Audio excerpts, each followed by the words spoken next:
오늘 우리에게 주시는 하나님의 말씀은 요한복음 3장 22절부터 26절까지의 말씀입니다. 요한복음 3장 22절부터 26절까지의 말씀입니다.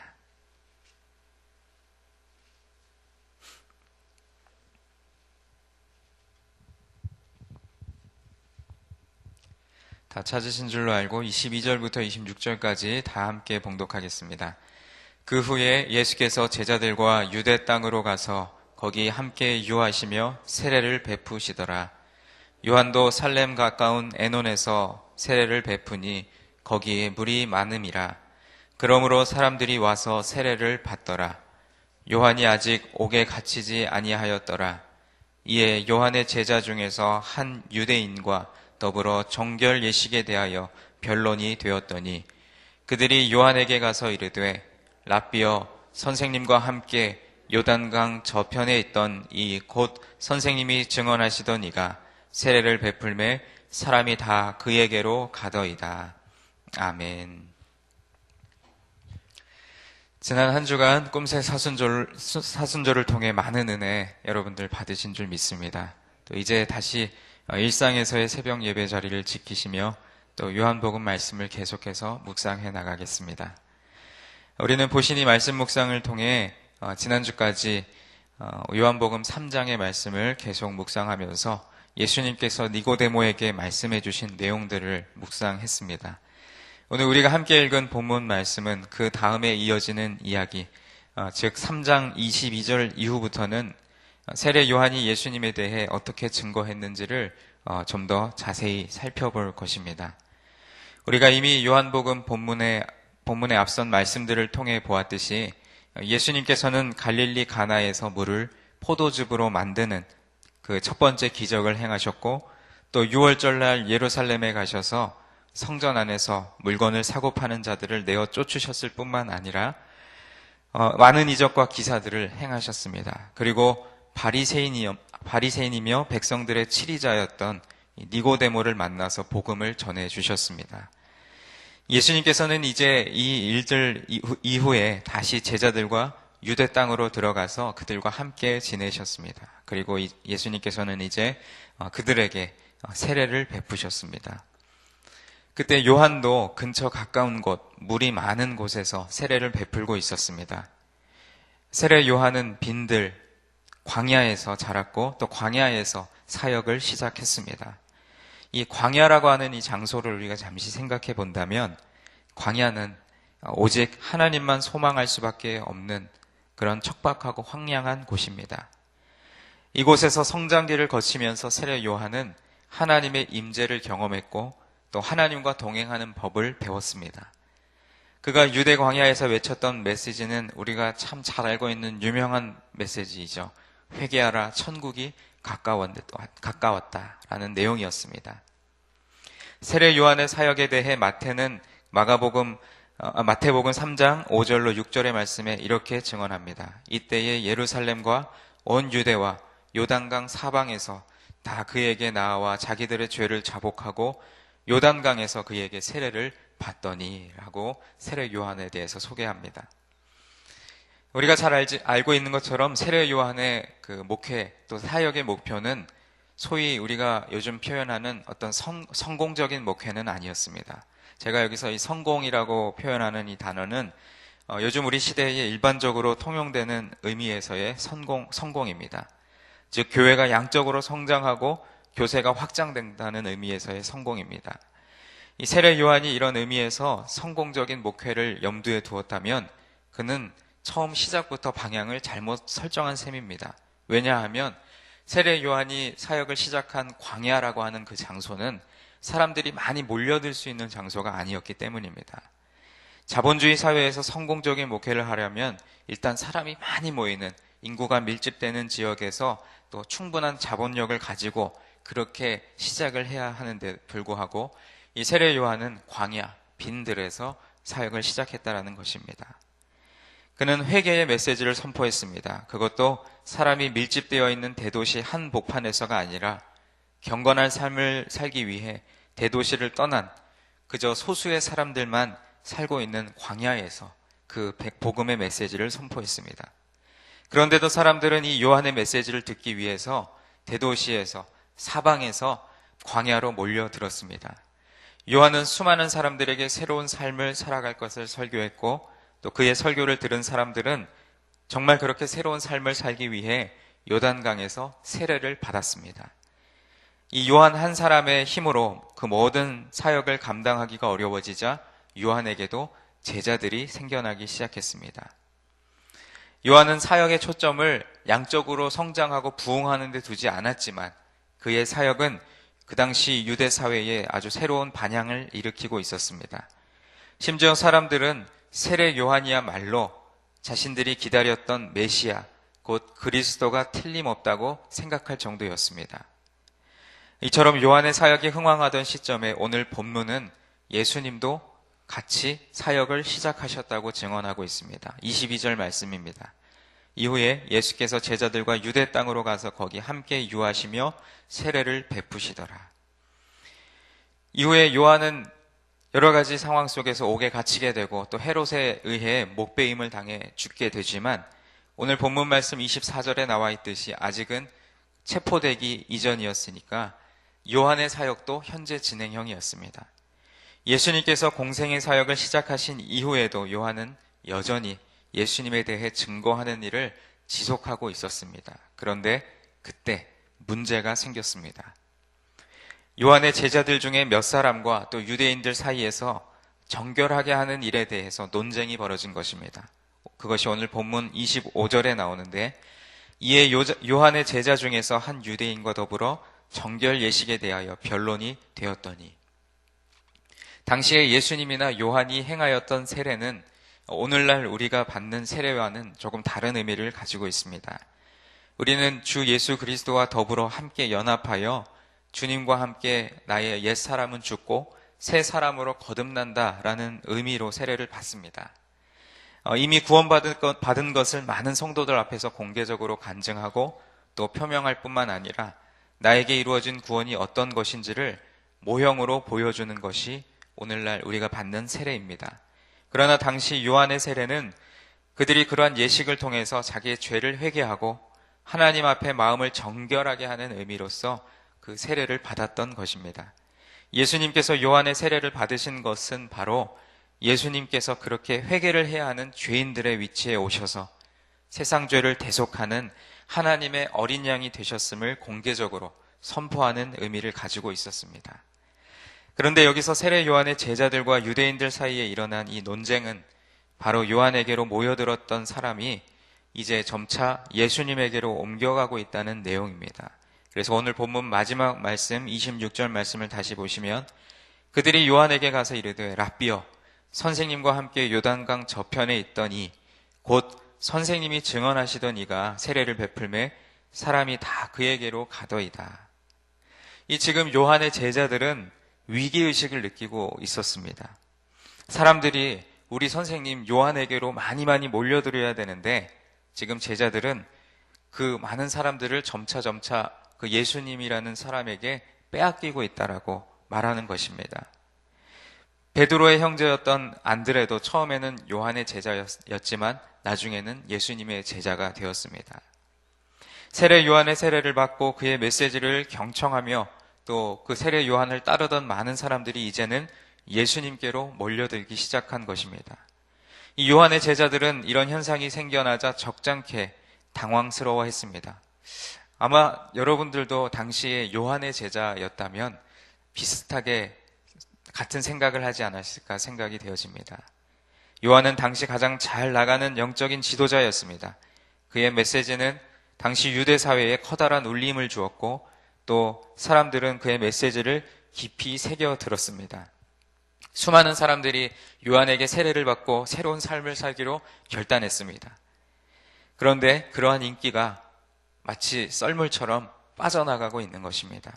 대신에 예수라는 청년에게로 모든 대중의 시선이 옮겨가기 시작한 것이었습니다. 여러분 드라마나 혹은 영화 이런 것들을 보다 보면 아주 이름이 잘 알려진 주인공들 뿐만 아니라 조연들 중에서 아주 감칠맛 나는 연기로 사람들의 인기를 끄는 경우가 있습니다. 그렇다고 해서 그 조연이 아주 연기를 잘해서 그 드라마나 영화의 맛을 살린다고 해서 전체 작품을 놓고 볼 때 그 조연은 어디까지나 조연이어야지, 주인공보다 더 많은 비중을 차지하고 집중을 받게 되면 결론적으로 감독이 작품을 통해 전달하고자 하는 참된 의미를 잃어버리게 됩니다. 이 하나님의 인간 구원이라는 드라마 속에 세례 요한의 역할도 어쩌면 주연이 아니라 조연의 역할이었습니다. 그 인간 구원의 역사에서 주인공 되시는 예수님을 소개하기 위한 조연의 역할을 오늘 이 세례 요한은 감당했던 것입니다. 오늘 본문 22절과 23절 말씀은 세례 요한이 에논 땅에서 세례를 베풀 때 예수님과 제자들 역시 유대 땅에서 세례를 베풀었다고 말씀합니다. 그러던 중 요한의 제자들과 유대인 사이에서 논쟁이 있었고 또 그들은 세례 요한에게 가서 이렇게 불평합니다. 선생님과 함께 요단강 저편에 있던 그 예수라는 이가 세례를 베풀고 있는데 사람들이 다 그에게로 가더이다. 근데 이 표현은 우리가 이 말의 의미와 뉘앙스를 조금 살펴보면 사람이 다 그에게로 가더이다 라는 이 말은 마치 이 제자들이 자신의 선생님이신 세례 요한과 예수님 사이에 어떤 미묘한 경쟁 심리를 이렇게 자극하는 것처럼 들립니다. 아유, 선생님께 세례받고 말씀 듣던 사람들이 점점 저쪽에 있는 예수라는 청년에게로 가던데요. 이렇게 말이죠. 예수님에게 세례를 받는 사람들의 수가 요한에게 세례를 받는 사람들보다 많아지기 때문에 그 제자들의 입장에서 보면 당연히 시기와 질투가 생길 수밖에 없었습니다. 이 시기와 질투에 사로잡힌 요한의 그들의 눈에는 예수님이 자신의 스승인 요한의 경쟁자요 또 라이벌로 보였을 것입니다. 사랑하는 성도 여러분, 어쩌면 요한의 제자들의 모습이 오늘날 우리의 모습인지도 모르겠습니다.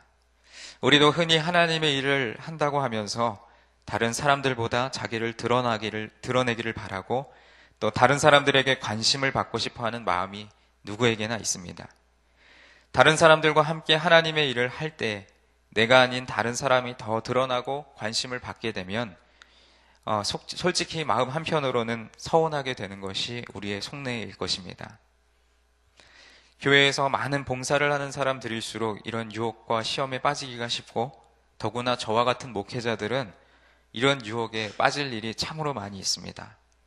소명을 가지고 하나님의 일을 위해 헌신한다고 하지만 속으로는 사람들이 나를 좀 더 알아주었으면 좋겠다 하는 욕심과 교만이 저에게도 참으로 많이 다가옵니다. 설교를 마치고 강단을 내려가면 누군가 한 사람쯤은 나한테 말씀에 은혜 받았다고 말해주기를 은근히 바라고 또 그런 얘기를 들으면 겉으로는 아닙니다 하지만 또 속으로는 그래 내가 생각해도 오늘 나 참 잘했지 라고 착각할 때가 참으로 많이 있습니다. 오늘 새벽 예배 자리에 나오신 여러분의 모습은 어떠하십니까? 여러분 각자에게 주신 하나님께서 여러분에게 허락하신 사명이 각기 다 다르고 다 다양한데 혹시 다른 성도들과의 비교의식 때문에 내가 좀 더 드러나기를 바라고 또 욕심을 내서 앞을 다투었던 적이 있지는 않으십니까? 아주 거룩한 열심이라는 포장 안에 내가 하는 수고를 누군가 알아주고 지켜 세워주기를 바란 적이 있지는 않습니까? 세례 요한은 자신이 맡은 사명이 분명히 있었고 또 예수님은 예수님이 맡은 사명이 있었습니다. 마찬가지로 하나님께서도 우리 각자에게 맡기신 사명이 있는 줄로 믿습니다. 그리고 그것은 한 가지로 동일한 것이 아니라 각기 다양한 줄로 압니다. 어떤 사람의 사역이 더 위대하고 또 어떤 사람이 더 중요하고의 문제가 아니라 그저 이름 없이 또 빚도 없이 헌신하며 묵묵히 자신의 사명의 자리를 지키는 그 겸손한 헌신만이 우리에게 있어야 할 줄로 믿습니다.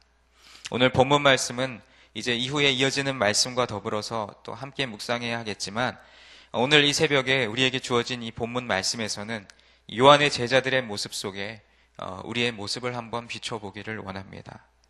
당시에 세례 요한은 예수님이 공생의 사역을 시작하시는 그 시점에서는 어쩌면 예수님보다 더 위대한 일을 했고 예수님보다 더 많은 사람들에게 존중을 받았고 존경을 받았던 사람인지 모릅니다. 그러나 세례 요한은 자신의 사명을 분명히 인지하고 있었기에 그 모든 영광을 다 예수님에게 집중시키기를 원했습니다.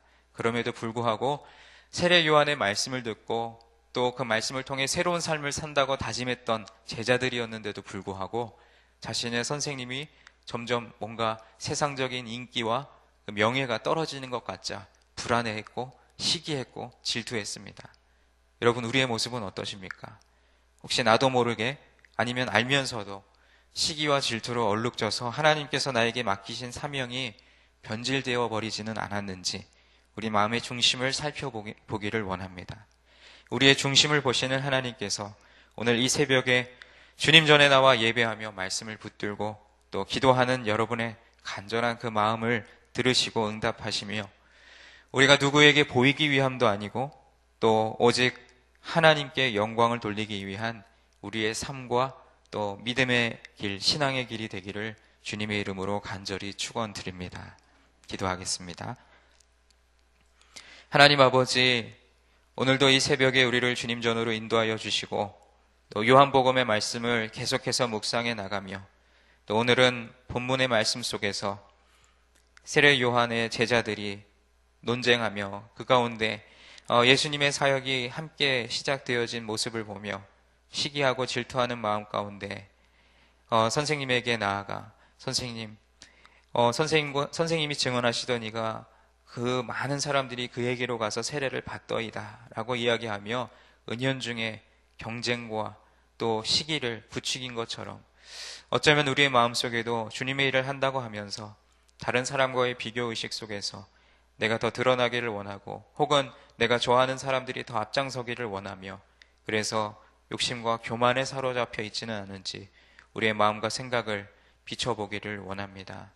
하나님, 오늘도 이 새벽에 그저 묵묵히 말씀의 자리, 기도의 자리를 사모하며 주님 전에 나온 우리 귀한 성도님들 한 분 한 분을 축복하여 주시고 우리가 하나님 앞에 올려드리는 기도 그리고 모든 마음의 간구와 소원이 어떤 사람에게 보여지기 위한 것이 아니라 오로지 하나님 아버지께 올려드리는 우리의 진실한 마음이 되게 하시고 그리하여 하나님께서 우리 마음의 중심을 보시고 우리를 통하여 영광 받으시기를 원하며 오늘도 그렇게 믿음의 길, 신앙의 길을 걸어가는 우리 모든 성도들 다 되게 하여 주시옵소서.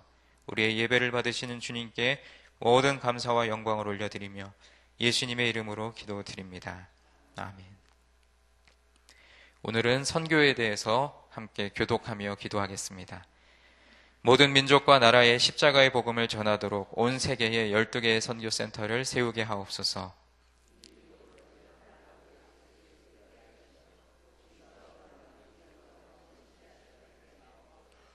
성경에 기록된 약속대로 주님께서 다시 오실 때까지 이 아름다운 발걸음이 강물처럼 들불처럼 이어지게 하시고 주님 뜻이면 어디든 순종하며 나가는 선교 공동체이게 하옵소서.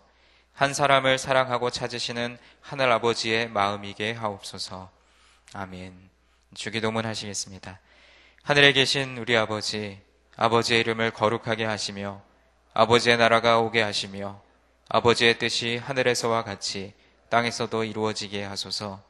오늘 우리에게 일용할 양식을 주시고 우리가 우리에게 잘못한 사람을 용서하여 준 것 같이 우리 죄를 용서하여 주시고 우리를 시험에 빠지지 않게 하시고 악에서 구하소서.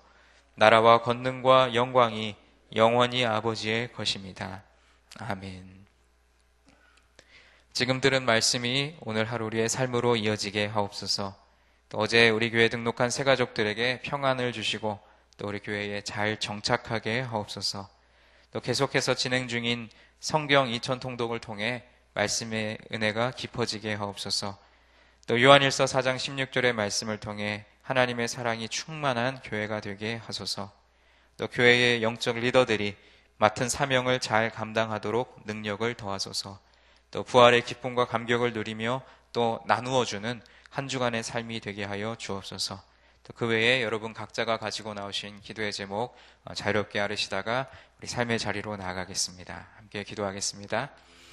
하나님 아버지, 오늘도 우리를 예배의 소리로 불러주시고 또 요한복음 3장 22절, 26절의 말씀을 통해 우리에게 말씀의 은혜를 허락하여 주시니 감사합니다. 하나님, 오늘 이 새벽에 우리에게 주신 말씀 우리가 그 요한의 제자들의 모습을 바라보면서 그 모습 속에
16절의 말씀을 하나님의 사랑이시여 아버지 하나님 신경으로 사랑을 이가해 주셔서 우리 교회에 깨어짐하게 회복되게 하시고 아끼다며 허물어지게 하시고 그래야 하나님의 사랑이 충만한 교회 될 수 있도록 인도하여 주시옵소서. 아버지 교회에 세우신 영적 리더들 또 아버지 하나님 주의 이름을 헌신하는 많은 이들이는 하나님 마음에 아버지 열심으로 섬길 수 있도록 영적인 능력을 허락하여 주시옵시고 무엇보다 건강을 붙들어 주셔서 하나님 기뻐하시게 해주시옵시고 아버지 또한 구원의 기쁨과 감격을 우리 안에 충만하게 누리게 하셔서 그것을 우리만 누릴 뿐만 아니라 구원의 감격과 기쁨을 알게 하고 또 영원 구원의 기쁨을 알지 못하는 많은 영혼들에게 그것을 기쁨을 나누며 살아가는 하나님 우리가 주님의 삶을 축복하여 주시옵소서. 아버지 귀한 성도님들 하나님 아래로 함께 지금도 아버지께서 들으시고 응답하여 주시지 않겠습니다. 축복하여